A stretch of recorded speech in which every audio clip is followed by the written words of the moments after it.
Et salut!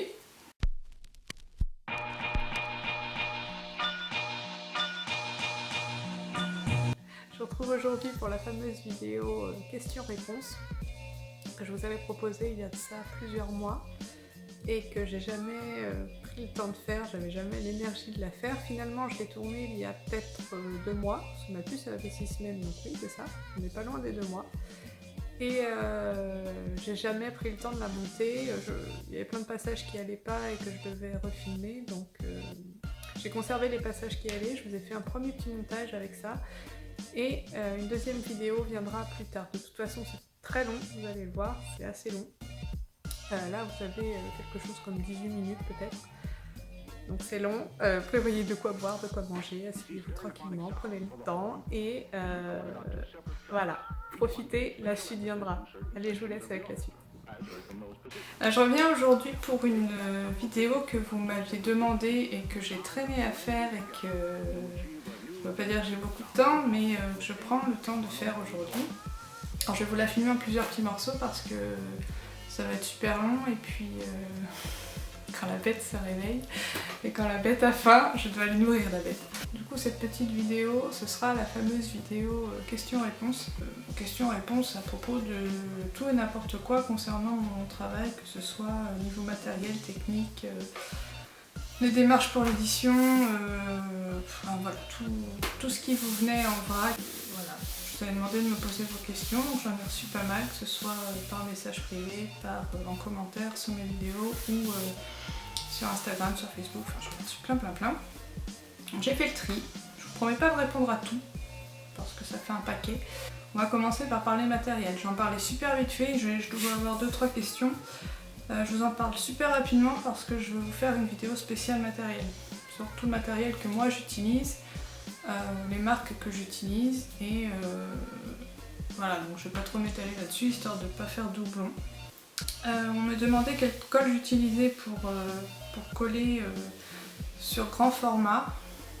Bah, finalement la colle que j'utilise pour grand format c'est la même que la colle pour petit format. En ce moment j'utilise du liant acrylique, alors je vous avais montré. Bougez pas. Donc j'utilise du liant acrylique. Donc celui-là c'est de la marque du Géant des Beaux-Arts, le moins cher, je n'en m'embête pas. Il est très bien, il est très fluide, donc très maniable, il sèche très vite. Donc c'est surtout pour ça que j'utilise, c'est parce qu'il sèche très vite. Autre chose que j'utilisais beaucoup et que j'utilise pendant mes ateliers mais que moi j'utilise plus pour mon boulot perso parce que ça va pas assez vite, ça sèche pas assez vite, c'est la colle à la farine que je fabrique moi-même avec de la farine et de l'eau. Je vous mets la recette là. C'est une recette super simple. En soi la colle est super bien, elle colle très bien. Son seul inconvénient c'est que vu que c'est de l'eau et de la farine, ça sèche assez lentement. Donc oui il y a la solution du sèche-cheveux, mais enfin quand je dois envoyer plein de peinture, je dois avoir un rendement assez un peu usine à gaz, ça sèche pas assez vite. Donc pour mes ateliers c'est très bien, ça va très bien, surtout qu'elle ne tâche pas, donc c'est plutôt bien. Mais pour moi, non, je l'utilise plus, surtout qu'à chaque fois en préparer, voilà, je suis allée au plus efficace. Deuxième question concernant le matériel, on me demande où je trouve tous mes tissus, tous mes papiers, d'où ça vient tout ça, tous ces petits trésors. Et bien en fait, j'ai de la chance, j'ai des copines qui font beaucoup de couture, moi-même je sais pas coudre du tout, j'ai jamais cousu quoi que ce soit. Mais j'en ai plusieurs qui font de la couture et qui ont la gentillesse de me donner toutes leurs petites chutes. Et ça c'est cool. Et puis pour les papiers, voilà, je regarde vraiment ce que j'ai sur ma table. Ça peut être des papiers d'emballage, des papiers cadeaux, des papiers craft, tout ce que je vois passer et qui me plaît. Je le garde, que ce soit au niveau texture ou c'est des motifs, des poids, des rayures, peu importe, je garde. Et puis au bout d'un certain temps, quand je vois que c'est quelque chose que j'ai jamais utilisé ou que c'est quelque chose qui se colle pas facilement, si c'est des papiers un peu satinés, des choses comme ça, j'épure, je fais un tri, et d'ailleurs il faudrait que je le fasse, surtout dans mes tissus, ça déborde partout. Voilà, c'est que de la récup. À mes tout débuts, je crois, en 2011-12, un truc comme ça, quand j'ai commencé à faire du collage, j'avais rien, j'avais pas de stock, enfin j'avais pas de... Je commençais à peine la récup, donc j'avais pas grand chose. Et pour éviter de travailler toujours avec les mêmes choses, les mêmes teintes, je m'étais acheté quelques papiers, vous savez, genre les papiers scrapbooking, des choses comme ça. Mais j'en ai acheté très peu et d'ailleurs il m'en reste de ces papiers, 6 ans après. Mais non, c'est que de la récup. Utilises-tu l'outil informatique? Si oui, par plaisir ou gain de temps? Par plaisir, pas forcément, parce que moi, mon dada, comme vous l'avez compris, c'est de faire avec mes petites mains, avec de la matière et mes pots de peinture. Et l'outil informatique, je l'utilise juste pour finaliser mes images sur ordinateur, donc pour jouer sur les contrastes, peut-être des fois de petits éléments à ajouter, des petites rectifications, des réglages de contraste, de lumière, de tout ça. Mais par plaisir, non. J'ai acheté en l'été 2012, je crois bien, donc ça fait 6 ans, je m'étais acheté une tablette graphique qui est toujours dans son carton. D'ailleurs, il faudrait que je pense à essayer de la revendre, je sais même pas si elle est encore vendable d'ailleurs, mais non, je m'en sers vraiment pas et ça m'attire pas. Peut-être que ça pourrait m'apporter des choses, mais je sais pas, ça me parle pas. Alors j'ai une première question, comment démarches-tu les entreprises et maisons d'édition? Tout bêtement, j'envoie mon book. Vous créez un book sur le logiciel que vous voulez, peu importe, je convertis en PDF surtout, c'est mieux. Faut pas qu'il soit trop lourd, ce PDF là, parce que vu que c'est envoyé par mail, il faut pas polluer la boîte mail des gens. Et il faut pas non plus qu'il soit trop long à télécharger, donc faut bien doser. Moi je vous conseille de faire dans votre book 10 pages max, avec vraiment les illustrations les plus pertinentes et surtout celles qui vous plaisent le plus. Dans le sens où si on vous contacte pour faire un livre, admettons, ou n'importe quel autre projet sur un style que vous n'avez pas aimé travailler et qui figure dans votre book, vous allez souffrir. Donc oui, mettre des choses qui peuvent plaire aux autres, oui, c'est bien. Mais surtout, dans votre book, mettez des choses qui vous plaisent à vous et que vous voulez défendre, que vous pouvez défendre et qui vous tiennent à cœur. C'est surtout ça. Il faut vraiment que votre book, vous en soyez fiers. C'est tout bêtement. Alors, on me demande, j'ai pas trop compris le sens de la question, mais enfin je vais essayer d'y répondre. Crées-tu chaque illustration sur une page ou est-ce des tableaux? Alors, mes illustrations ne sont pas sur toile. Elles sont sur papier. Attendez, j'en ai là. Donc mes illustrations, elles sont pas faites sur toile, elles sont faites sur papier. Je fais jamais de peinture, je fais jamais d'illustration sur toile. J'en ai quelques-unes là, je vais vous montrer brièvement à quoi ça peut ressembler. Donc voilà, là j'en ai une. Donc ça c'est du papier pas super épais, mais je peux en faire. J'en ai d'autres, mais j'en ai d'autres qui sont sur papier beaucoup plus épais. Parce que là il y a beaucoup plus de collage et d'enduit à supporter, donc forcément il fallait que ce soit épais. Donc voilà, mes illustrations originales ressemblent à ça. Elles sont un poil plus grandes que le format du livre en général. Donc voilà, pour répondre à la question d'Isabelle, je sais pas si je te réponds comme tu voulais, mais j'ai pas trop compris le sens de ta question. On reprend, ça a coupé.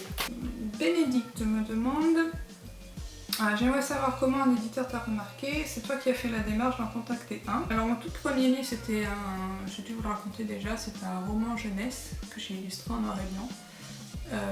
Édité chez un tout petit éditeur et cet éditeur là, je sais plus exactement comment ça s'est passé, mais en gros j'avais exposé avec un peintre qui travaillait avec cet éditeur là, qui écrivait des livres et qui les illustrait, je crois, et un jour il leur a montré mon site. Je sais plus si il m'en avait parlé avant, si je lui ai dit oui vas-y, enfin je sais plus du tout. Je sais plus si j'étais au courant ou pas, je me rappelle pas. Et dans cette maison d'édition là a bien aimé mon travail, il m'a contacté pour illustrer ce premier livre. Premier livre qui m'a permis de mettre le pied à l'étrier et de continuer dans la voie de l'illustration. Voilà, une voie qui continue toujours à être explorée, même si ça se tasse grandement cette année parce que j'ai plus envoyé mon book depuis des mois, voire des années chez certains éditeurs et forcément si on se manifeste pas, les contrats ne tombent pas. Comment as-tu des commandes d'illustration? Donc c'est ce que je vous disais tout à l'heure, j'envoie mon book par mail et si mon travail plaît on contacte, si mon travail ne me plaît pas on ne répond pas la plupart du temps. Donc on envoie plein de bouteilles à la mer et on est snobé la plupart du temps dans ce métier-là, c'est un fait, c'est comme ça. Même pour nous dire que notre travail ne correspond pas du tout à la maison d'édition ou qu'il n'y a pas de projet ou quoi, on ne reçoit pas de réponse. Donc on envoie et puis si ça mord on le sait, si ça mord pas on ne sait pas. Est-ce que la concurrence est rude dans ce métier? Ouais, vachement. On est beaucoup et de plus en plus à tenter l'illustration et surtout, enfin ça c'est moi qui le dis, je dis peut-être n'importe quoi, on est peut-être de plus en plus d'autodidactes, par exemple dans mon cas, qui n'ont jamais fait de formation en illustration et puis qui un jour ont tenté dans ce domaine, ça a pris et ont continué et voilà, on a vu pas mal dans ce cas-là. Et puis, voilà, on est vraiment très nombreux à illustrer pour... il y a beaucoup de maisons d'édition, mais enfin, pas assez. Non, il y en a trop. Je rigole, il y en a trop, il y a beaucoup trop de livres qui sortent. Et bon, ça c'est un autre débat. Ah, un autre thème qu'on m'a beaucoup demandé, c'est concernant la vente. Comment je vends mes peintures et mes illustrations, enfin quel canal j'utilise pour... Donc comment vends-tu tes créations? As-tu un site spécial, une boutique? Fais-tu des brocantes? Alors des brocantes, aucun rapport. Des marchés d'art ou d'artisanat ou des salons, oui. Des brocantes, non, je vois pas trop. Donc comment je vends mes créations? Est-ce que j'ai un site spécial ou une boutique? Oui. Donc voilà, je vais vous étaler toutes mes façons de vendre. Donc je vends en ligne sur la plateforme Etsy, vous avez le lien en dessous. Avant j'étais sur Little Market mais qui a fermé et bon, j'ai déménagé sur Etsy. Donc j'y suis encore pour quelques temps, je sais pas combien de temps j'y resterai, j'en sais rien, je sais pas. Tant que ça vie j'y reste et puis on verra bien. Je vends aussi en vente directe, si on contacte, on m'envoie un mail pour des commandes, des choses comme ça. Je vends aussi en vente encore plus directement à l'atelier si on veut venir voir et puis faire son petit marché.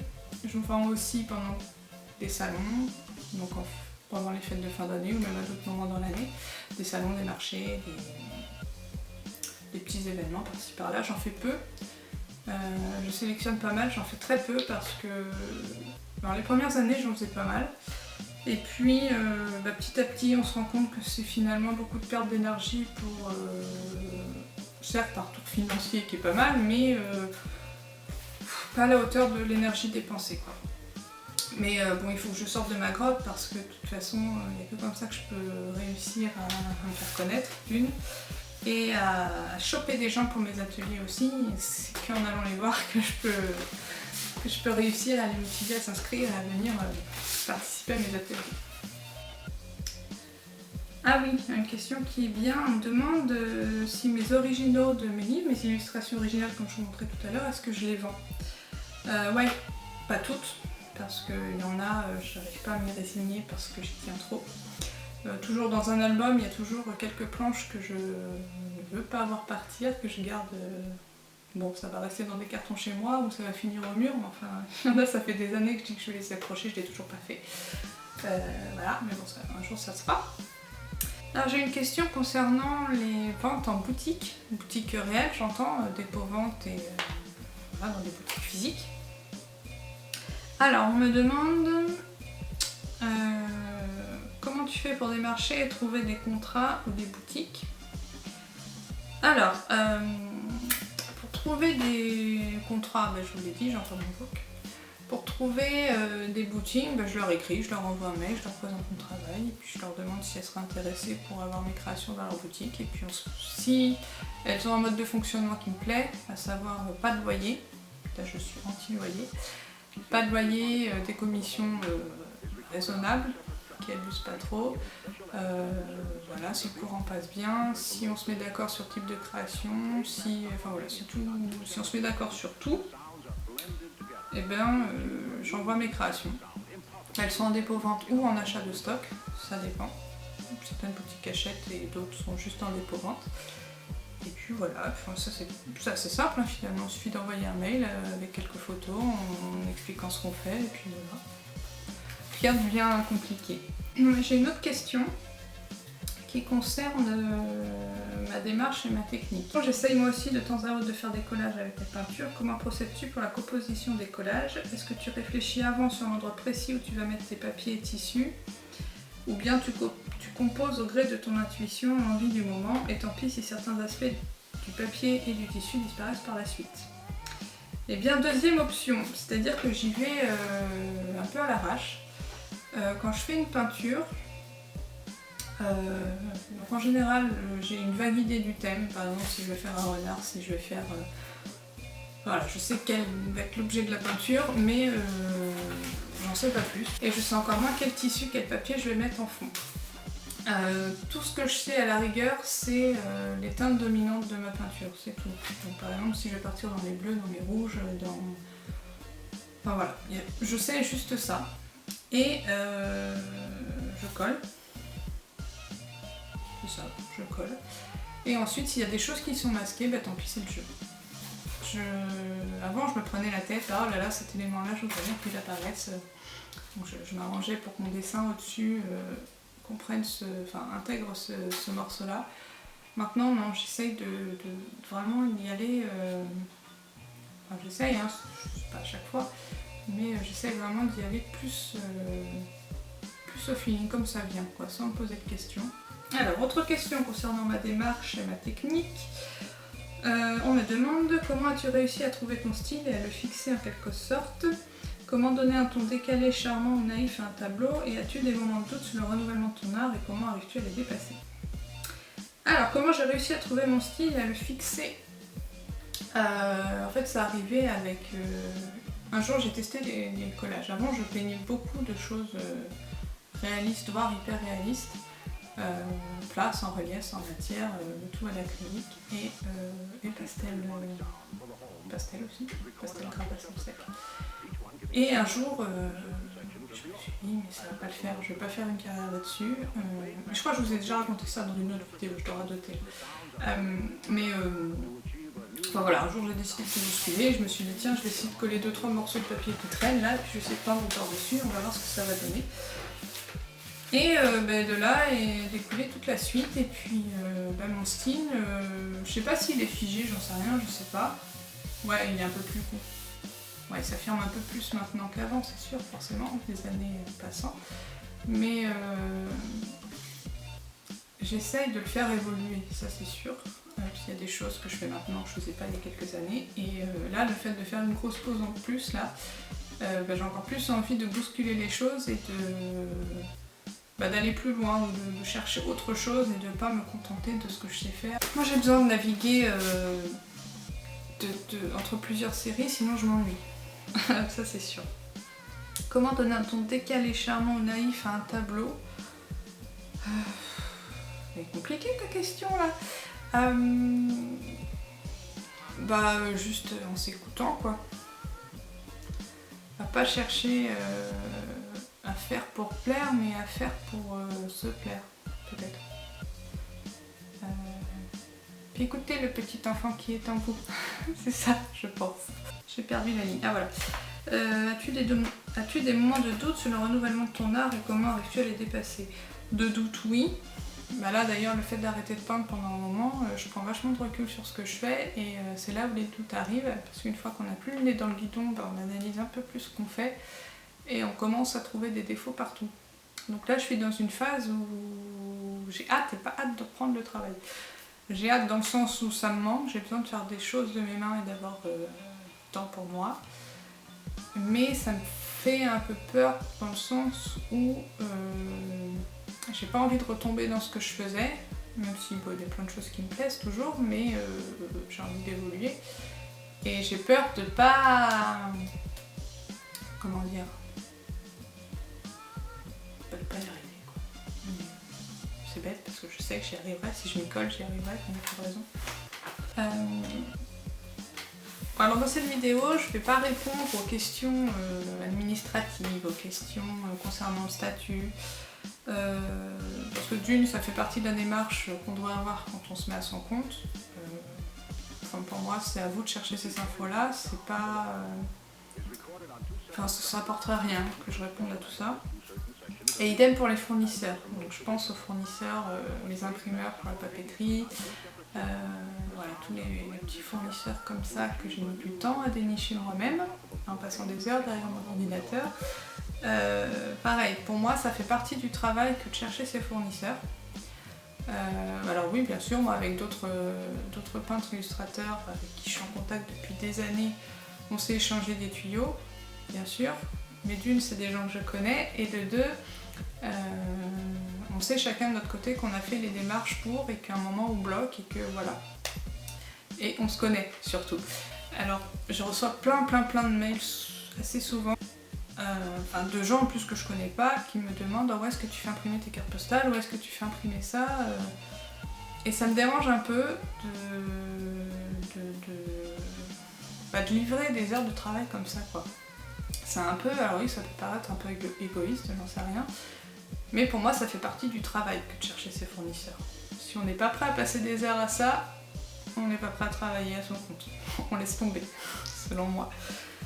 Et autre chose, ah oui, et je répondrai pas non plus aux questions sur mon parcours parce que j'ai déjà fait une vidéo précédente que je vous mets dans le petit i là, si j'y arrive. Sinon je vous mettrai le lien en dessous. Bon, je me retrouve quelques semaines, voire quelques mois après cette fameuse vidéo questions-réponses. Je me suis rendu compte au montage que j'ai une bonne partie de la fin qui a sauté. Donc je le retournerai, c'est pas grave. De toute façon, vous avez vu, la vidéo est assez longue, donc je vous en ferai une deuxième avec l'autre partie des questions. Parce que là, ça aurait été un petit peu indigeste. J'espère que vous avez appris des choses et j'espère que cette vidéo vous a plu.